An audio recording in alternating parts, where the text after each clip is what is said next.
It's the 4th of November, 1932. Somewhere in the dry heart of Western Australia, more than 1,000 emus are streaming toward a dam. Hidden nearby, soldiers of the Royal Australian Artillery crouch behind a Lewis machine gun, waiting. The order is given, the gun opens up, and after killing just 12 birds, it jams. The rest of the flock scatters into the scrub untouched. This was the Emu War, and the birds were winning. To understand how the Australian military ended up in a shooting war with birds, you have to go back to the aftermath of the First World War. More than 5,000 veterans were settled on marginal farmland across Western Australia, given plots in the wheat belt and encouraged to grow wheat. Then the Great Depression hit, wheat prices collapsed, and these soldier settlers were left struggling on land that barely wanted to grow anything. Then came the emus. Australia's largest bird stands fully 6 feet tall and can weigh more than 100 pounds. In 1932, a severe drought pushed roughly 20,000 of them out of the interior and into the farmland drawn by the water and the crops. To the farmers, they were a plague. In fact, the government had already reclassified emus back in 1922 from a protected native species to simple vermin. The conditions were already brutal. By the time the emus arrived, 1/4 of the farmers in the Campion district had already abandoned their land. Desperate, and many of them being war veterans themselves, the farmers made an unusual request to the government. They didn't just want a bounty, they wanted machine guns. They knew from the trenches exactly how effective those weapons could be. The Minister of Defense, Sir George Pearce, approved the plan with conditions. The guns would be operated by military personnel, the Western Australian government would pay for transport, and the farmers themselves would provide food, accommodation, and pay for the ammunition. Command went to Major Gwynedd Purves Wyn Aubrey Meredith of the 7th Heavy Artillery, alongside Sergeant S. McMurray and Gunner J. O'Halloran. The tiny force was armed with 2 Lewis machine guns and 10,000 rounds of ammunition. Confident of a quick and photogenic victory, they even enlisted a Fox Movietone cinematographer to film the operation. But the campaign hit trouble before it even started. Rain in October scattered the emus, delaying the launch into November. On the 2nd of November, the soldiers got their first real chance. About 50 emus appeared near Campion. The men tried to herd them into range for an ambush, but the birds simply split into small, fast-moving groups, making them almost impossible to target. It was a preview of everything that would go wrong. Then came the disastrous dam ambush of the 4th, where the gun jammed after only 12 kills. The emus, it turned out, were formidable opponents. Their hides are so tough that glancing machine gun bullets often failed to kill them outright.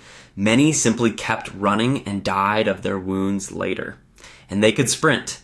Britannica puts their top speed near 30 miles per hour, while National Geographic notes truck drivers clocking them at 55, with one truck actually crashing during a pursuit. By the 4th day, Army observers reported something almost unnerving. Each pack of emus seemed to have posted a lookout, a large black-plumed bird about 6 feet tall that would warn the others as the soldiers approached. Meredith tried mounting a Lewis gun on the back of a truck to chase them down, but the truck couldn't keep pace, and the ride was far too rough to fire accurately. By the 8th of November, just 6 days in, 20,500 rounds had been fired. The results were embarrassing. One account put the kill count as low as 50. The settlers themselves estimated somewhere between 200 and 500. Either way, this was not the swift victory anyone had promised. That same day, the operation reached the floor of the Australian House of Representatives. The mood was mocking. Members of Parliament joked that the emus deserved medals for winning every round of the war. With negative media coverage mounting, Pearce pulled the military personnel and the guns out that very day. It was, in effect, a retreat. Major Meredith, reflecting on his opponents, offered one of history's strangest military comparisons. He likened the emus to Zulu warriors, marveling that they could face machine guns with the invulnerability of tanks. His men, he said, had faced a foe that simply would not fall. But the war wasn't quite over. The farmers renewed their pleas, and a base commander's report claimed 300 emus had been killed, enough to convince the Minister of Defense to approve a resumption by the 12th of November. The second attempt began on the 13th. It started well enough with about 40 emus killed in the first 2 days, but by the 3rd day, the birds had wised up again, and the results collapsed. The campaign ground on into December, with soldiers eventually managing about 100 kills per week. Meredith was finally recalled on the 10th of December.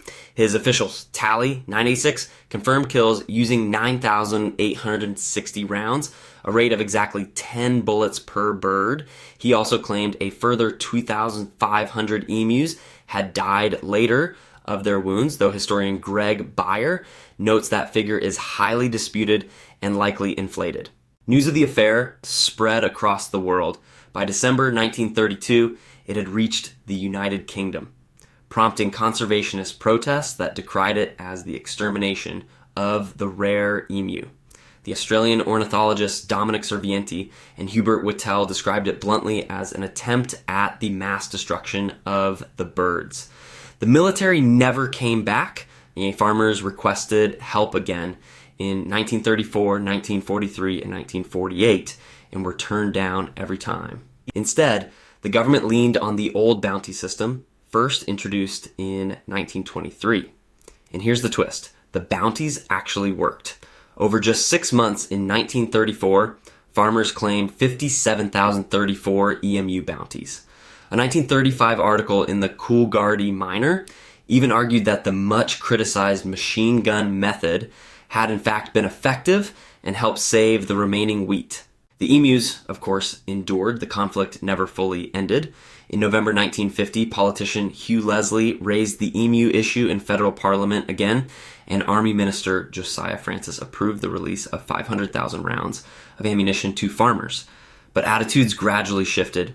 In 1999, emus were formally protected under Australia's Environment Protection and Biodiversity Conservation Act. Today, the wild emu population is estimated at more than 600,000 across the continent. We understand them better now, too. Ecologist Rowan Mott describes emus not as strictly migratory, but as dispersive. Their movements unpredictable, sometimes traveling up to 15 miles a day in search of food. And they play a real ecological role, dispersing seeds like the native Kwandong peach and helping vegetation regenerate. The old conflicts haven't entirely vanished. The 1,200-kilometer state barrier fence, originally built to keep out rabbits, is now used to block emu movement. And ecologist Don Driscoll notes that some emus die of starvation or injury at the barrier. But culturally, the Emu War has become legend. In 2023, an action comedy film called The Emu War premiered, and another project written by John Cleese, Rob Schneider, and Jim Jeffries has been in the works. Proof that nearly a century later, we still can't quite believe Australia lost a war to birds.